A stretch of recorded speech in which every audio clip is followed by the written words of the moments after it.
J'ai vu beaucoup de vidéos parler de problèmes qui ont l'air simples mais qui sont en fait très durs à résoudre, comme la conjecture de Syracuse, le théorème de Fermat.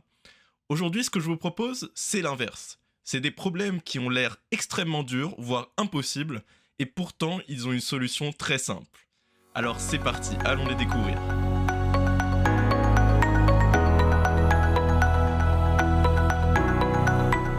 Sachez qu'après chaque énigme, je vous donnerai à chaque fois un petit temps pour faire pause dans la vidéo et y réfléchir par vous-même. Voici la première énigme. Vous avez une cuisine avec des équipements électriques que je note grand A, grand B, grand C disposés comme sur l'image. Et dans la pièce, il y a trois prises, petit a, petit b, petit c. Chaque équipement doit être relié à la prise correspondante, c'est-à-dire grand A à A, B à B, C à C. Mais on ne veut pas que les câbles se croisent. Je précise que les câbles doivent évidemment rester dans la pièce. Comment faire? Est-ce que c'est possible?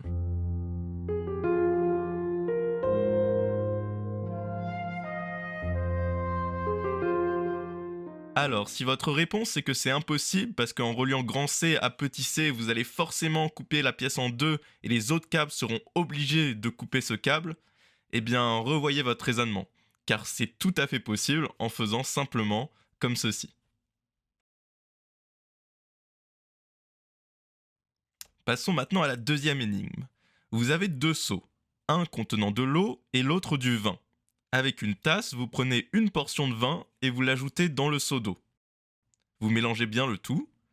Puis vous reprenez avec la tasse le même volume que vous aviez pris précédemment et mettez ce volume dans le seau de vin.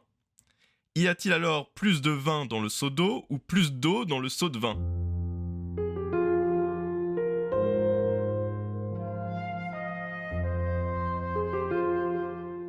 Au début et à la fin du processus, vous avez toujours le même volume dans chacun des seaux. Cela signifie que peu importe le volume d'eau qui est maintenant dans le vin, il y a exactement le même volume de vin dans l'eau. Troisième énigme. Vous commencez l'ascension d'une montagne à 6 heures du matin. Vous montez, vous prenez des pauses à des intervalles irréguliers.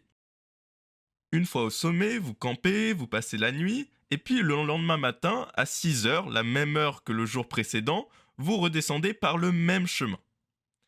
Y a-t-il un endroit sur le chemin sur lequel vous vous êtes retrouvé à la même heure, hier et aujourd'hui?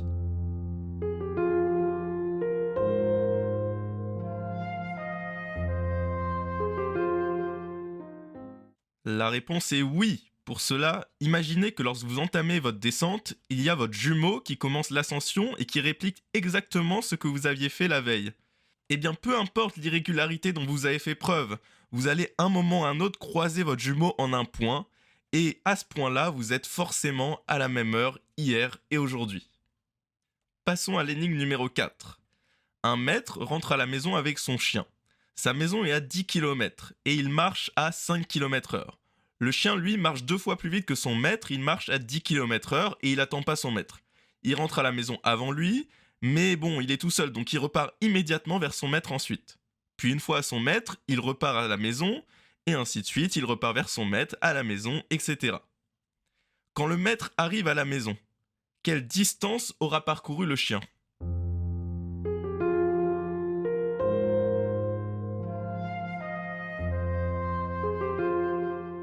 Si vous avez trouvé la réponse à ce problème en faisant une somme infinie, eh bien bravo, c'est tout à fait faisable, mais il y avait beaucoup plus simple, il suffit de se rendre compte que le chien va marcher le temps que son maître arrive.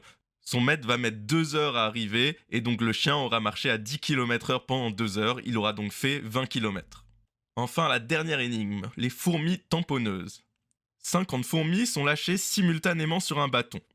Chaque fourmi atterrit sur une partie quelconque du bâton et part dans une direction quelconque.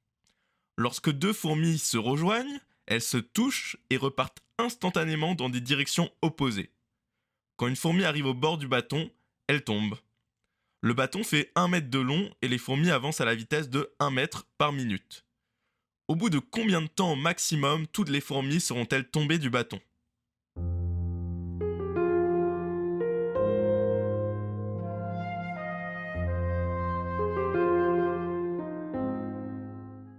Quand vous n'avez qu'une seule fourmi, le pire des cas c'est 1 minute, c'est le temps que la fourmi parcourt tout le bâton. Et en fait, même avec 50 fourmis, ça ne change rien, Pour ça, il suffit de remarquer que lorsque deux fourmis se rejoignent, en fait, tout se passe comme si elles se croisaient et étaient transparentes entre elles. Donc la réponse pour 50 fourmis, c'est aussi 1 minute. Voilà, j'espère que ces 5 énigmes vous auront plu. N'hésitez pas à me dire dans les commentaires si vous avez réussi à en résoudre certaines, voire toutes. Et puis pour ceux qui se demanderaient comment je trouve des énigmes comme ça, c'est assez difficile à répondre parce que c'est à force de discussion, de lecture, etc. Mais j'ai quand même un livre que je peux vous recommander. C'est Énigmes mathématiques corrigées du lycée Anormal Sup. Je mettrai les références dans la description. C'est vraiment... De là, j'ai tiré juste les fourmis tamponneuses, mais dedans, vous avez 100 énigmes. Et c'est vraiment de très bonnes énigmes. Donc, si vous aimez ce genre de choses, je vous invite à consulter ce livre. Voilà, sur ce, n'oubliez pas le petit j'aime si vous avez aimé. Et puis, à très bientôt pour une autre vidéo.